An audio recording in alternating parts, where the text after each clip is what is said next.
তো বন্ধুরা চলে গিয়েছিলাম একটু স্কুলে।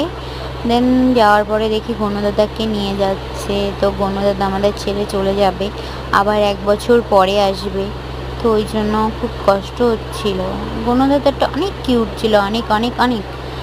আর আমি এখানে দাঁড়িয়েছিলাম, দেখছিলাম। দেখো, তোমরাও দেখো কতটা কিউট। তো গণদাদাকে এখন নিয়ে যাচ্ছে কৈলাসে যাওয়ার জন্য। তো আমার খুব খারাপ লাগছে, খুবই খারাপ লাগছে, কি বলবো। মানে ভয়েসটা এখন দিচ্ছি আমি, পরে। যাই হোক, আমার খুব খারাপ লাগছিল। তো দেখো, আমার খুব কষ্ট হচ্ছে।